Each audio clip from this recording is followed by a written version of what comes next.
Welcome, Thunderbird Nation, to the Thunderbird Coaches Show. This is episode 14. This is just a great time to be alive. We beat Sam Houston in Huntsville, so I personally have a vendetta against all things Sam Houston. So this was a great week. We got to give a shout out real quick to our sponsor, the Warehouse Bar Plus Kitchen. The Warehouse Bar Plus Kitchen is a proud sponsor of SCU Athletics. The Warehouse Bar Plus Kitchen has great food, great drinks, and is always showing all of your favorite sports and UFC fights.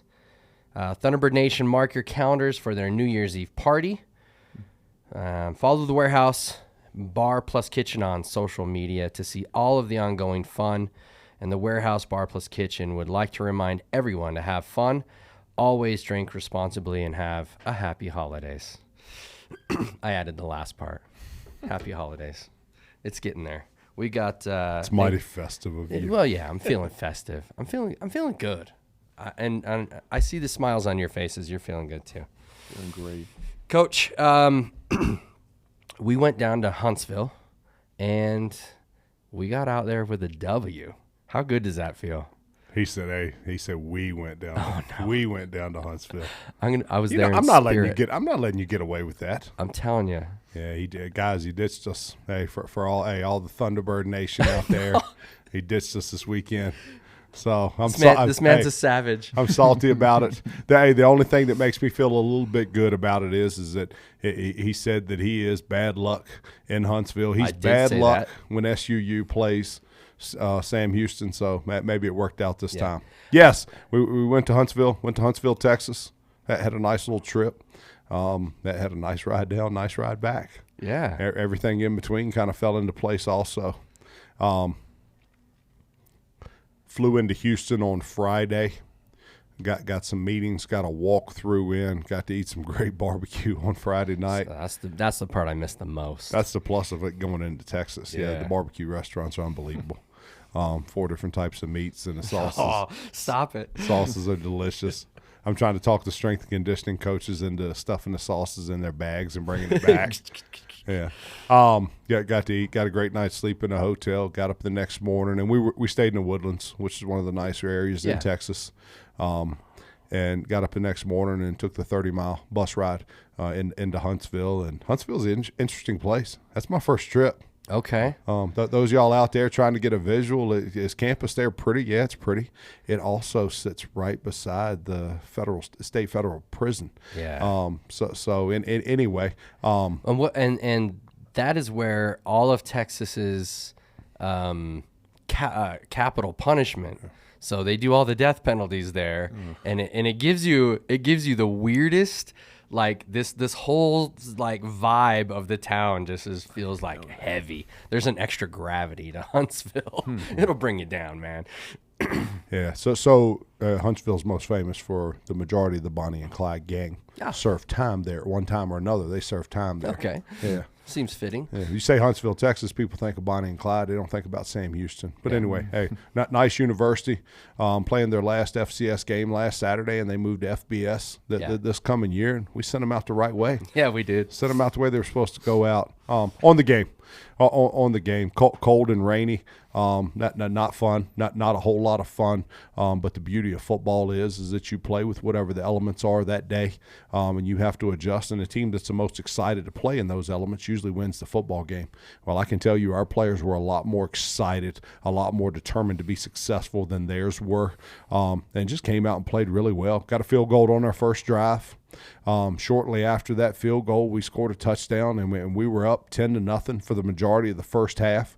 Towards the end of the second quarter, we fumbled the ball going in. Should have been another score, but fumbled the ball on a fly sweep. Yeah. And they got to football. They followed it up with about a 40-yard pass. Our cornerback fell down on the vertical route, and they caught a big play. Big play, which set them up, and then we weren't able to stop the momentum of that drive. So we go in at halftime. We're up 10-7, and we feel good about ourselves and our coaching staffs. We made some adjustments at halftime that gave us an advantage in the second half. But our rallying cry to our players is all you have to do is win the second half. All we have to do is win the next 30 minutes of this game or an hour and 20 minutes of real time. That's all we have to do is be better than them for the next 30 minutes, and we're going to be successful.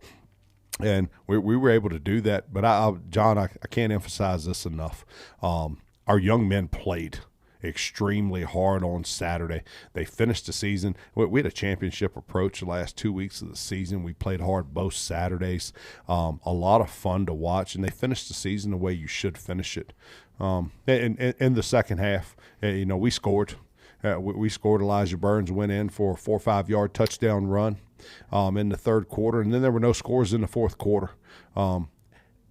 At one point in time or another in the first half and second half, it dumped on us for about 5 or 10 minutes. I think Jake would probably agree with that. It just downpoured on us, and when it's 45 degrees and raining on you, it's the worst. So scoring was going to be at a minimum. Sure. Scoring was going to be down. Turnovers were going to be up, and that's what happened. But our guys, they have really good players at Sam Houston. Yeah. Y'all want a prediction? They'll win 5 or 6 games next year in FBS. That they're going to have a successful first season in FBS, because they have really, really good players. But on Saturday, our guys wanted to play. Our stick-to-itiveness for 3 hours and 5 minutes on Saturday was a lot better than theirs. Just like a dog on a bone. Wouldn't let it go. I love to see that. There's some awesome, actually, some pretty incredible plays with the fly sweep and the big catch by Isaiah. They were talking on the broadcast. Isaiah had a Wooden, huge yeah. Isaiah Wooden had a big one in the first drive. Brendan Hutchings had a big one. Brendan Hutchings, the king of the 50-50 ball. Yeah, he will. He will take the ball. If he's on a vertical route, you just throw it up and he gets it. He will get it. Yeah, absolutely.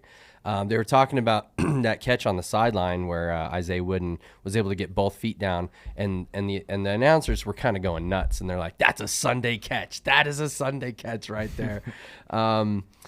We had a few big plays. Reality is, you had mentioned that they had that vertical that our DB fell down. That was really, that was going to be picked. Lost the footing on the slick field and turned it into a big play for them. But other than some weather issues, I think a few of those fumbles and things like that were really caused by wet ball. And when your hands get numb and you're the quarterback and you can't feel what's going on up there. But I, like you said, man, the guys really fought through the adversity of the weather. They stuck together. They had each other's backs. And they were, like I said, they were clamped on, dog on a bone, wouldn't let go. And, man, it was awesome to watch. I know I wasn't there in person. I was there in spirit. But, man, 71 degrees in my living room. I was feeling for you guys so bad. But what a win. What a way to send. Jake, you see what I deal with every week. I know. Just a regular comedian. Sending out everybody with a win, sending out the seniors especially. Talk to me a little bit about Zach Strand. So Zach, he's your guy. He came over from Frostburg. He's played in Division III and Division II, and now in Division I. And tell me a little bit about Zach, and tell me a little bit about how he went out on and ended his career Saturday. Yeah, defensive player of the week, and you said that he's my guy, and I think I speak for Coach Madgenson, who was his position coach, and myself. Johnny's my all-time favorite player. Yeah. So in 27 years of college football player, he's my all-time favorite, and on and off the field. And I like the word stick-to-itiveness, and his stick-to-itiveness in football and in life is extraordinary. But since Zach arrived on the campus where I was coaching at in 2017, his loyalty and effort and his belief in what we were doing and what we were trying to get accomplished has never wavered. And it's something that's rare these days. It is rare. But there was a moment when I got to talk to him after the game, and somebody caught a video of it, which was really special for me. But yeah, gonna miss him. Gonna miss him. Gets emotional because you had a young man that's been with you for that long. Yeah. Followed you across country. And do we win 5 games this year without him? No, we do not. But he's third or fourth on the team in tackles, and he's number 1 on the team in sacks and second in tackles for loss. And 5 years ago, unrecruited Division III player. But he finished his career with sacks at D3, D2, D1. He's been player of the week at all 3 levels. We'll see in a couple days. He may end up being all conference at all 3 levels. Yeah. So, hey, good for Zach. Good for Zach and John. He's going to be really, really successful going forward the rest of his life. Yeah, well, we were talking about, and we've talked about it throughout the season, what are the attributes of winning or success? And really, he has a lot of those attributes completely covered. He, he doesn't get too down. He's always forward-looking, forward-thinking. He also doesn't give a lot of excuses. He's the guy that will go back it all up in the weight room when no one's watching. He's the kind of guy that really we can pattern success off from a player going unrecruited all the way to a massively successful college career. He's had a great one. He set a foundation here this fall. Yeah. He set a foundation here this fall with our football program that we can build on. Yeah, I thought it was fitting, Coach, that his last play of his career to end the game is a sack on the quarterback. Yeah, you can't go out any better than that. No, one now. Yeah. Me and my wife were watching. We were both jumping up and down and freaking out just because we know what it.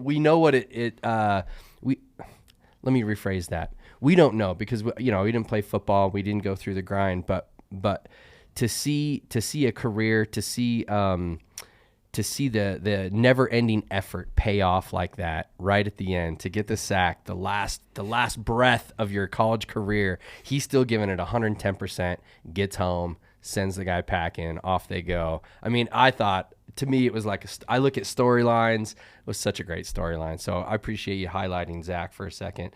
What a great player, and congratulations to Zach Strand on the Player of the Week. Yeah, gonna miss coaching him. Absolutely. Yeah, he's a great player. Anything else about the game? We played the man next to you. Go ahead and introduce your guest here, Coach. Yeah, got Jake Gerardi with us. Jake is a senior punter who graduates here from SUU in a couple of weeks. Very successful football career, kicking the football, both kickoffs and punts, and a successful student. Jake is from Northern California. Is it Oceanside?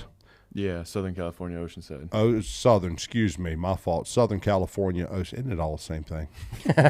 No, it's not. Not at all. No. Hey, relax. Southern California. Relax on that. After NorCal always. Both of y'all. After being here 11 months, I'm starting to see the differences in California too. Southern, Central, Northern. Yep. Yeah. Hey, East Coast guy, it's like talking about the Carolinas and then the Mid-Atlantic exactly. and then the Northeast. You're right. I get it. I'm figuring it out. Jake had a great career here. Jake was named our unofficial. Each year I do a team MVP, and everybody in the world thinks it's supposed to be a skill kid from the offense or defense, but Jake was named our team MVP yesterday. Congratulations, man. Thank you so much. His ability to flip the field for us this past fall was something I hadn't seen in my career. Just really, really, glad I got an opportunity to coach him for 1 year of his college career. What a difference maker he made for us on the field. Anytime we were backed up this year and he came in to punt, he flipped the field. Anytime he kicked off, 80% of the time he kicked off, he kicked it into the end zone for a touchback, so he's flipping the field there. But a weapon. There is on the field for us. Jake was a weapon this fall, punting and kicking the football. And then off the field, he's just a pleasure to be around. So he's always laughing and joking, and he doesn't get too offended when I say he's from Northern California, and it's all good. Jake, welcome to the Coaches Show, man. It's great to have you. It's great to be here. Yeah. So during, I think it was the first or second game, Coach and I were talking, and we were talking about how you flipped the field for us, and he said he gave you the nickname of Old Thunderfoot. So every time I'm probably the only person that calls you that, but every time I see Jake, I just think Old Thunderfoot. A few times it spread around. Did it start to spread? Okay, yeah, I like I've that. had a few different athletes, not even just football players, say it. There you go. I like it. It's starting to. We're getting. Well, maybe it's a little late, but we're starting to trend there. So he said you're from Oceanside, California. Yeah. What high school did you play there? I went to Oceanside High School. So right there. Yeah, it was my college for me. My dad coached there my entire career. I have pictures of me at 3 years old at CIF championship games watching high school football, thinking that was it. Holy cow. I thought that. I honestly didn't even watch much college, or I watched a few NFL games. Sure. I was a big Chargers fan growing up, but college, I didn't even really think about it until I was a senior. That's wild. Yeah, so high school was really the thing for me growing And were up. you punter the whole way through? No, I actually started punting my freshman year of high school, and there was a really good punter there. His name was Jackson Kuntz. He went to play SMU, and then he went to play for the Bisons at is it South Dakota? The Bison? Dakotas. Yeah, North the Dakota North State. Dakota State. North He Dakota went to play State. North Dakota State there. A He was- million-time champions. Yeah, he was a fantastic punter, and he was there when I was a freshman, and he used to get so mad at me because I sucked at punting. I was miserably bad. And he would get so, you got the perfect frame, the perfect ball. You should be better. Well, you suck so much. And it was just, he made me become a good punter. Okay. My freshman year, he forced me to be a good punter, good kicker, and they would make me do it. So That's awesome. it turned out for the best for me. So the moral of that story is find a mentor that's good at what you want to do, Yeah. and let them berate you until you're better at it than you should be. Yeah, I mean, I got brought up my freshman year, and they would pick on me so much. Oh, we used to man. play a bunch of games. We play like a game like horse almost. Was your dad still coaching there? Yeah, my That's dad. why they picked on you. That's why they picked on you. They can't pick on him, so they pick on you. Yeah, yeah. But we used to play horse, and they would kick 50-yard field goals because that was the only thing I couldn't. I could hit it from anywhere on the field, but I couldn't hit a 50-yard field goal as a freshman. They made me. They would kick 50-yard field goals until I did. No Same kidding. thing with punting. They would make me punt day in and day out because I wasn't gonna. I was a brought up freshman. I probably wasn't gonna play. You know, this story reminds me a little about Coach Fitz's golf game.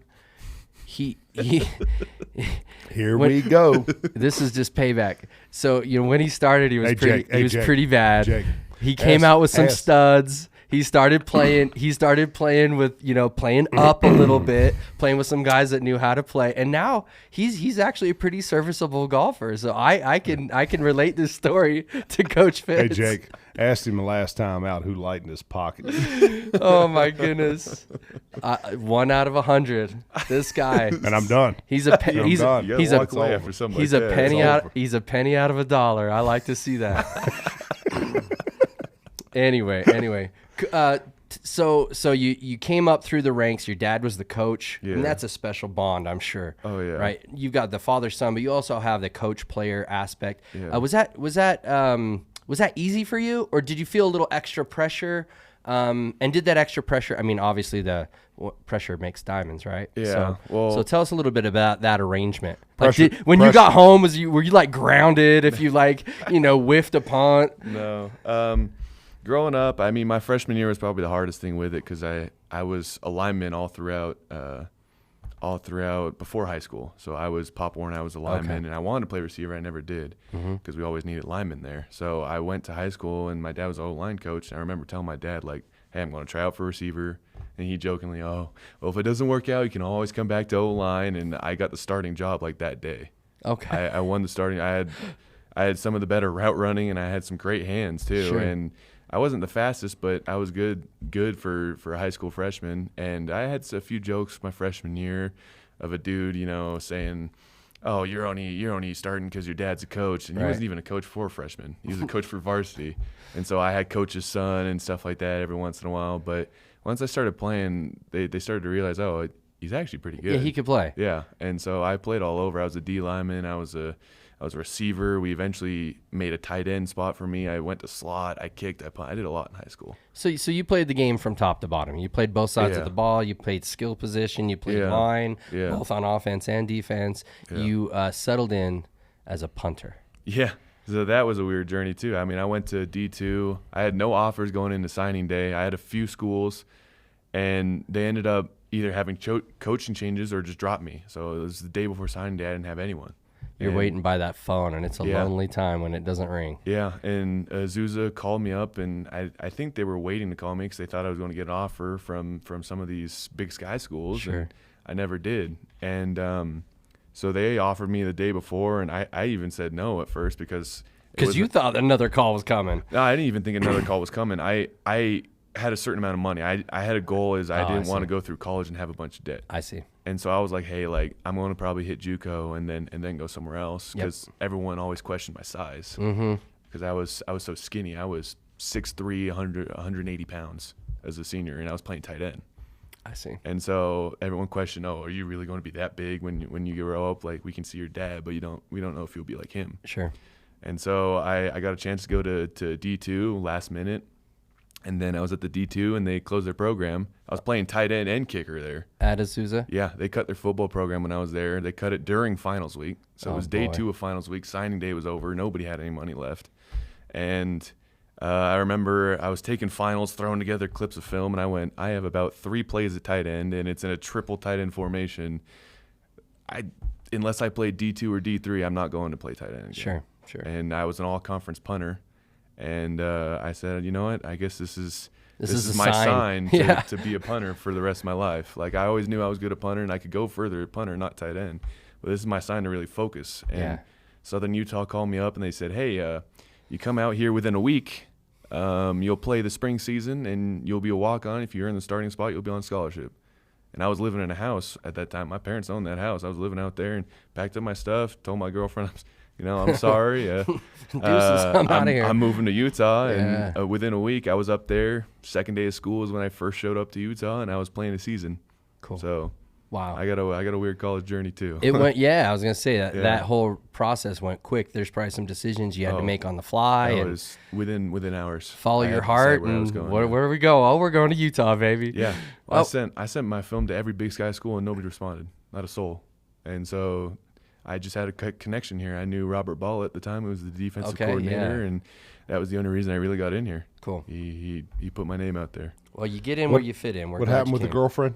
Oh, well, she was like, well, if I want to be with you, I'm going to have to support your dreams. I'm going to follow you. And so it's the same girlfriend I have now. Nice. Her name? Jessie. Jessie. Thank you, Jessie. And you're doing what when we finish this interview? Oh, I'm driving right to California to pick her up from LAX. There you go. Hey, now it's time for you to give her a little props and follow some of her dreams. Yep. I like it. Cool. Well, that's a great kind of genesis story of how it all came about. You came to SUU, and you're definitely one of the great punters that we've had here. So you got long lineage. You got long lineage.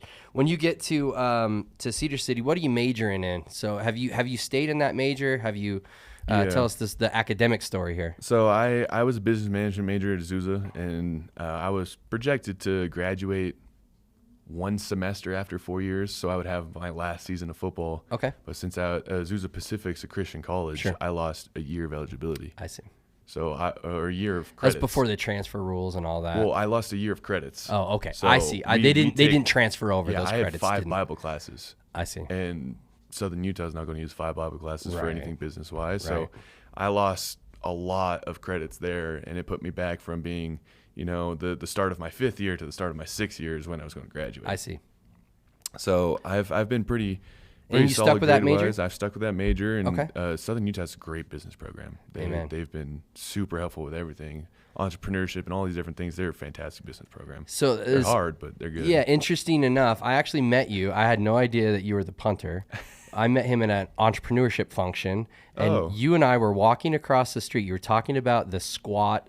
Do you remember that? It was in the evening. Yeah, I was gonna say you had an invention. Yeah. And we were sitting there talking about it, and I actually gave you some advice. Yeah. I remember that. Yeah, that was me. So you're like, who is that bearded weirdo that came to me I thought you were just someone's dad. Yes, well. So my wife actually works in the entrepreneurship department for the business school, and I was there helping her out at a function, and so we actually go back further than I thought, and I had no idea you were the punter. Yeah. And we were just talking about this device that he's working on. Yeah. That's going to make him millions of dollars. Yeah. We'll talk about that another time, but that's awesome. So business, entrepreneurship, you've got the bug for business, it looks like, and it feels like. Tell us a little bit about your time here, as far as like the community goes. Have you felt welcome in Cedar City? Have you felt like you've met some lifelong friends and people? Yeah, I think I definitely have. I mean, I still talk to a lot of the kickers that have been here. Manny Burrs, he just graduated Ranger School. That's right. I remember when I first came here, I was a punter, and I was like, everyone knew his name. You'd walk in, the soccer team would walk in after, oh, hey, man, everyone would know his name. And I was like, dude, how did you, like, as a kicker, how does everyone know who you are? Kicker, like, dude, like, what the heck's happening? Yeah. How are you so popular? And, you know, it sort of clicked for me when I was here, and people are chanting, that's our punter and stuff like that. And it almost brought me to tears because I was like, dude, like, even if I go play somewhere else after this, I'll never have that again. I'll never have someone chanting, that's our punter. I'll never have someone chanting my specific name. That's so cool. Ever again. And so the community out here has been great and so supportive of me. And as a kicker, I feel like it's so unusual for people to really stand behind a punter as they have. And it's been really cool. And no offense to Jake, they'll stand behind anybody that's good, man. well, and also, and this is no offense to previous seasons, you had a lot of opportunities to kick the football. Unfortunately, Not this fall. No, I was going to say, but coming up, he had a lot of opportunities. But on the that's our punter, hit a few up in the stands. That's not our punter. They add a keyword. That's not our punter. But you know, from Brock Miller to Tate Lewis, and those are some of the recent ones. We just have a great line of punters coming through. So I mean, Brock Miller still is doing things out in the USFL, and he gets chances at the NFL all the time, and he's bouncing around teams all the time too. He's a great guy, great punter. Still kicking the football. Yeah, and he even's been saying some stuff to me on Twitter recently. He's a great guy. Very I love cool. both of them. They're very supportive too. Very, very cool. Actually, Tate and I messaged last night, so that's wild. That's the cool thing about the Thunderbird family, right? Yeah. Like, you're gonna go 5, 6, 7, 8, 9 years down the road, and you're still gonna have these relationships with people that you met, either boosters or players or whoever. It's just awesome, and we're glad you were able to find your way from Azusa Pacific to Southern Utah. Any shout outs? I know we shouted out your girlfriend, but do you have any shout outs specifically teammates, family? He's pointing at me. We shouted out his girlfriend. Yeah. Do you have any shout outs? Hey, spend one weekend not hanging out with us and you just fall to pieces. Right off a cliff. Boom. I mean, when I first came here, the kickers, when I first came here, it was Manny Kakoa. They were so supportive, and they really welcomed me. And I thought I was going to go here, have to be stone-faced, and just fight for my spot. And they were so kind. They were so welcoming, so kind. They Shout out became Manny. great friends. Yeah. Yeah. I mean, my parents supported me the entire time. My grandpa, who recently passed away, was my biggest supporter. How cool. He used to text me after every game and be like, they haven't updated your stats yet. And he used to go on all these different things. I'm a grandpa. It's the day of the game. They're not gonna go through this yet. And my whole family's been so supportive of it. Love to hear it. I owe them so much. That's awesome. Yeah. Very cool. Well, like I said, we really appreciate you finding your way here. It's going to be a tough task to bring up the next generation. Hopefully you'll be there for them, give them some tips and make them the best football players they can be, and just remain tied to the program, follow us, come see us at least once a year. Yeah. Homecoming, whenever. You're always welcome. Jake's been a great one. Yeah. And our football program will be better next fall than it is this year. Yeah. But we're going to drop off some at punter now. Yeah. So, and my hope for Jake is that he gets an opportunity at the next level to show that he can kick. So tell us that for just a second. We've had NFL scouts in Cedar City. All of them. Yeah, almost every single team, right? All of them. All of them. And there were some pre-practices and punting in practice where he was hitting 70 and 80 yarders. And sure. Then, he had a couple days where he hit some 30 and 40 yarders. So they've got to make a decision. Yeah. They've got to make a decision, but an NFL team would be foolish not to let him come into camp. Absolutely. And you've got a pro day, I'm sure that you'll be participating in. That's probably coming up in February? April. Be the 1st of April. Okay. And there's opportunities. So good luck to you going forward. Well, thank you so much. Yep. Coach, we now move into an interesting phase of the 365-day cycle of football. Mm-hmm. We've gone from the season, and now we're getting into we got some recruiting situations that I'm sure you guys will be traveling and doing all that last minute things to tie up some recruits. What can you tell us about the recruiting? Recruiting does go all year round, really, other than the silent periods. But what can you tell us about some of the recruits? Can you even talk about I don't know all the rules. I'm allowed to do everything but name names. Okay. Yeah, we never stop recruiting. Football at 365 days in a year. We're doing football 360 of them. Yeah. We got. I never get to put it away mentally. I never put it away. We've got some coaches that are able to put it away on Christmas Day and put it away on their kid's birthday and certain holidays, Thanksgiving and so forth. But we're into a hot and heavy recruiting cycle, and we're going to sign 25 players. We're going to sign 25 players and 25 good players. I won't buy into the whole transfer and portal thing. I won't get involved in that as much as some of the other coaches. Sam Houston, we played this weekend. All they do is transfers. Yeah. It is JUCO portal. Every kid on the field is a JUCO or portal kid. I want to bring kids in here, 17, 18-year-old high school seniors, become college freshmen and build our own. So we're going to do that. Out of the 25 we sign, 20 of them, 18 to 20 of them are going to be high school young men. We're sitting talking. We have 14 commitments right now. So we're about halfway home, or a little over halfway home. Excellent. Right now in our recruiting. But it is people think the season ends and you're done. No, yeah. Not the way it works. Yeah. The season's the fun part. The season, season is really the reward for all the work that comes in when you're not in season. It is. It is that. I don't know how to go into it any more in any more depth. We've got a recruiting weekend here December 3rd, recruiting weekend December 10th, recruiting weekend December 17th, and then we're going to sign the majority. When I say the majority, 85-90% of our class is going to sign on December 21st. Okay. And then after that, we'll have some holes to fill. We may still be looking for a difference maker at the punter position or a difference maker at defensive end or somebody that can come in and help us at DB. We may still be looking for that after that. But for the most part, on December 21st, we'll be finished. And is that National Signing Day? That's the first signing day. There's 2 signing days, and it's that day and then the first Wednesday in February, which I think this year's February 1st. If my calculations are right. So which one of those do you want to have a special coaches show for? Hey, you want to do a recruiting show? We can do it the afternoon of December 21st. That'd be awesome. Once they've signed their letter of intent, we can talk about them specifically. Okay, cool. Who they are and what they are and how we see them fitting in our program. That's exciting. So I want to talk to you just really quick. We have a special situation. You're used to it because you coached at SVU, but we have the return missionary situation. Sure. Right? So how does that calculate into, we got 25 guys. How many of those were recruited 2-3 years ago that are going to be showing up off their missions? And do we have a handle on that kind of stuff? Yeah. As a staff, we would have liked to have had one new guy.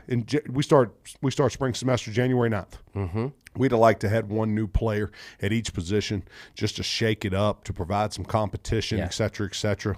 We're not quite there, but we've got about 11 guys that are going to start on January 9th that weren't with us before. And of those 11, there's 4 return missionaries. Okay. There's 4. There's an offensive lineman out of Salt Lake City that we like a whole lot, and he signed here 3 years ago, went on his church mission, and now he's back. And there's an outside linebacker and a running back, and there's some players. Okay. That we think, and then we'll add a JUCO player or 2 and a portal player or 2 to that, and we'll have, I don't know, that 9, 10, 11 new guys on January 9th. John, it's a message for our players, but this is how this works, okay? Our players' job, every player in our football program, and we like them. We think our future's bright. I know our future's bright. We're going to be really good in 3, 4, 5 years. I can see it in your eyes. Going to be really good. We will be. How do you say this? We will be tough to deal with now. Mm-hmm. We will be tough to deal with on Saturdays for 3.5 hours. But it is our players' job for the next 8 months to prove to me they can play, to prove to our coaching staff they have to be so good at everything they do that we don't have a choice but to play them. Be so good on and off the field that we have no choice but to play them in games. Make it no decision.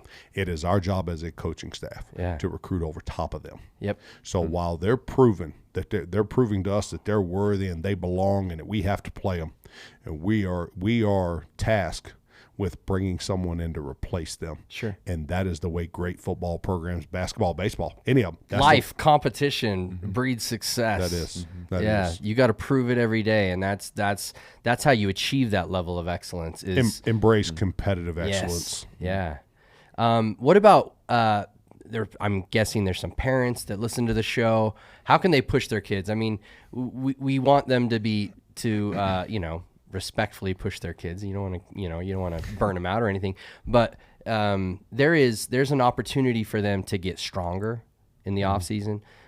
Really, the season is won a lot of times in that weight room.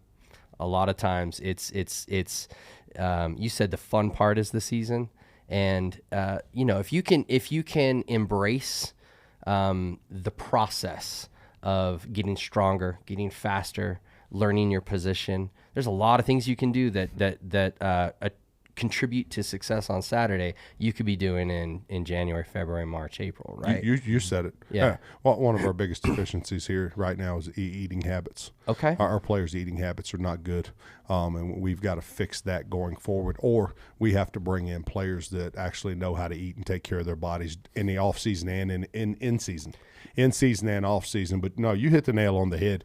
Eating habits, lifting, working on anything hip explosion, change of direction, and then learning the playbook.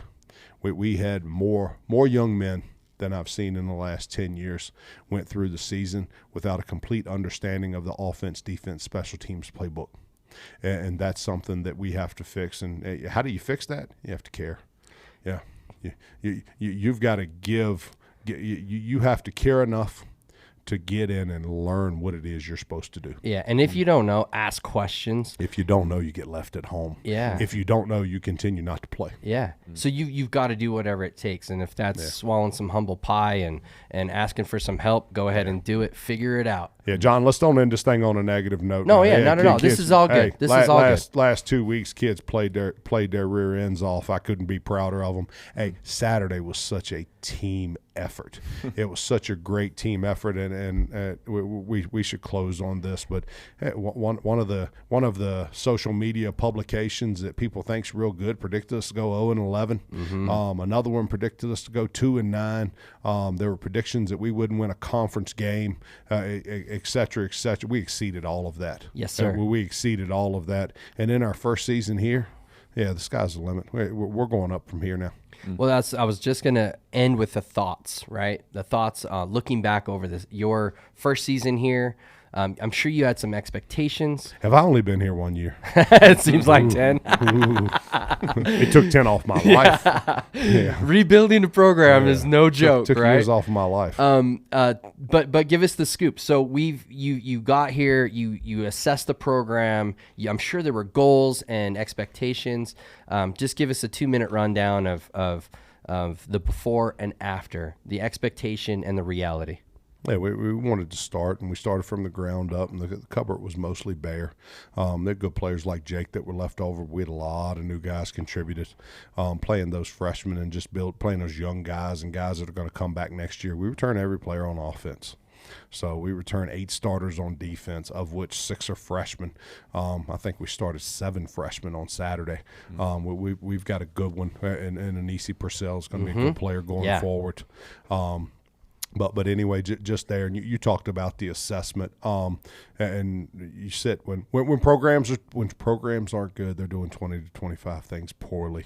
I think the list that sits on my computer right now is 22 things, and going to need help from the administration and from the boosters and donors to fix some of those 22 things, and then our coaching staff's got to fix at least 12 of them.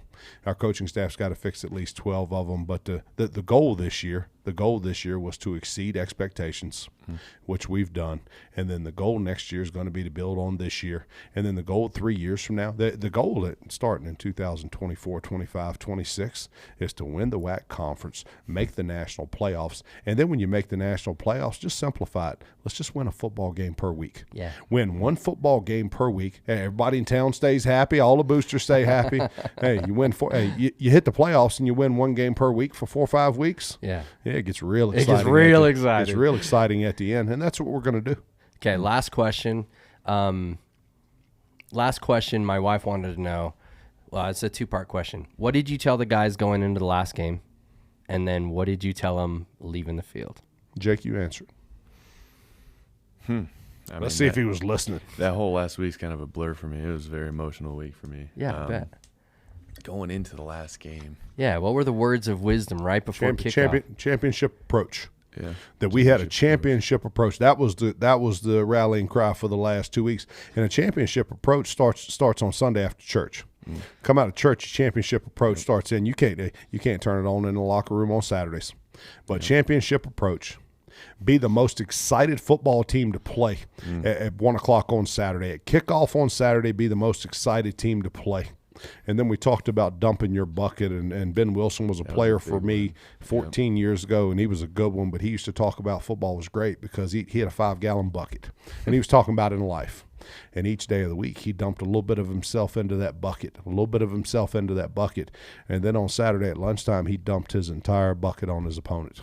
Yeah. So we talked about them dumping their bucket on Sam Houston Saturday. And then we just had a couple of goals, play fast. And we won the football game Saturday on special teams, and nobody will talk about that. But we tackled their punter twice before he could kick it. Yeah. They were 0 for 6 on fourth down. Yeah. Yeah, it's a stat people don't talk about, but they were 0 for 4 on offense on fourth down and an 0 for 6. But hitting some of our special teams goals, that was the rallying cry. But the three that mattered, the championship approach. Okay. Be the most excited to play at kickoff. Yep. And then us dumping our bucket on them.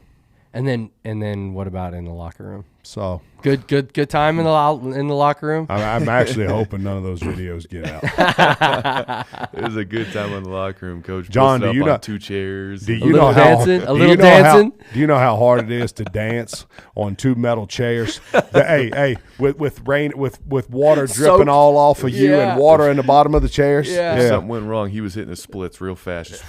That's awesome. I bet the chairs were moving a little more freely than my joints were. But the point of that is celebrate success, right? You have an opportunity to win the game. You go out and do your thing, and then afterwards, it's the end of the season. And I don't even know if it was just celebrating success. You look at us throughout the entire game. Every time there was a media timeout, we're dancing. We're going crazy on the sideline. I think it was celebrating the whole process of it too. Yeah, cool. And so that was something that was big for us. I was jamming out every single chance I got. Celebrate there was a song the process. playing. I was having a good time whole game. I'm gonna write "Celebrate the Process" down. That's good stuff. Celebrate the process. Coach, let's wrap this up. Do you have any shout outs? Hey, shout out to Dwight Sims, Charlie. Shout out to the Sims family. My buddy's from back east, and he's a prison warden in Texas, and he come up and brought his family, and they sat through that mess on Saturday, and his buddy and my buddy Charlie, my hunting buddies. My hunting and fishing buddies, but they were there on Saturday, and big shout out to them. So, hey, much appreciated. Tyler Condiff. Tyler doesn't get enough credit. Tyler's the reason that I got the Frostburg job and the reason that I'm here now. We had a hard time catching a toehold at Southern Virginia and being really good. One of the reasons were every year we re-upped with a new freshman center. We bring in a freshman center. He'd go on a church mission. We'd have to get a new freshman center. Tyler Condiff comes off of his church mission, comes back to play with us, and all of a sudden we've got a dominant player at center. But with Tyler being great at center, led us to that conference title at Southern Virginia, the 8-2 season, got me the Frostburg job. He came with us as a GA, did a great job coaching and recruiting for us at Frostburg, but Tyler came up and brought his family. I think some of his family may have sat in the car the whole game. But Tyler was in the stadium, and seeing former players and a young man that you worked with for a couple of years after he finished playing, real special. But he's a teacher and coach. He's a teacher and coach at Klein Oak High School, just outside of Houston, and couldn't be prouder. But so shout out to Dwight, shout out to Tyler. Love you both. Yeah.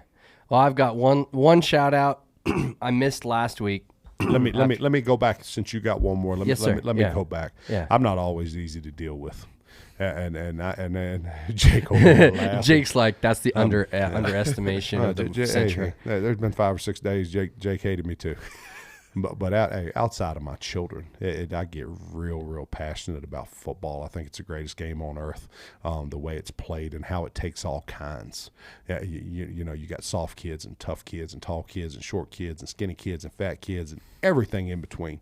We have every single, but we have every nationality possible in Utah in our locker room. And the kids come, we've got rich kids and poor kids, and we've got kids fighting through mental struggles and kids that are mentally stable stable. Like, it's everything. Yeah. You have everything. And I think it's the greatest game in the world because of that. Because one player can't make the team. It takes all kinds from all kinds of different backgrounds. But a shout out to our players for putting up with me. Hey, if you do, you'll be wildly successful going forward in the future. But I get passionate about football, and I'm just really appreciative of our players for putting up with my mess on Tuesday, Wednesday, and Thursday when I feel like we're preparing for the Super Bowl. Every week. Every week. Yeah. I think that's perfect. Let's just leave it at that. You had a shout out. I know, but I like the vibe you just set. We'll just leave it at that. My shout out was for the pep band. Yeah. I just, we talked about it. Yeah. No deal. The reality is, Do we know the pep band director? No, but I'm gonna figure that out. Say it. David Torres. Hey, shout out to David Torres. Yeah. Hey, David Torres and his crew, and we saluted him after the last home game at Lincoln. Exactly. I get the first pep band I've seen to sit out there for an hour and a half and practice in 15-degree weather. The wind's blowing. When David sets practice time, that's what time they practice. And he doesn't care what. He's kind of like me as a football coach. He doesn't care what the weather is. Hey, we're going to go out here and we're going to get better.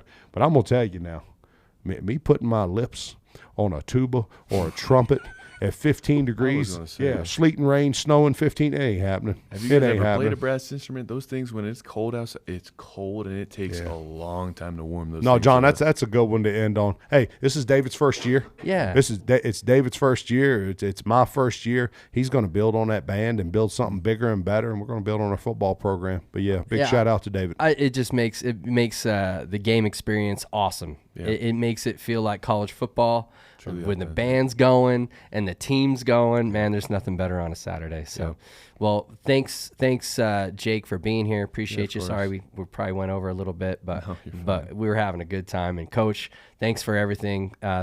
Congratulations on a fantastic first season, helping us turn this thing around. Really appreciate you being here. We appreciate that passion and that effort that you bring every single week. It's just awesome. So for Jake Gerardi, and Delane Fitzgerald, I'm John Smith. We'll sign off. Go Thunderbirds. Go T-Birds.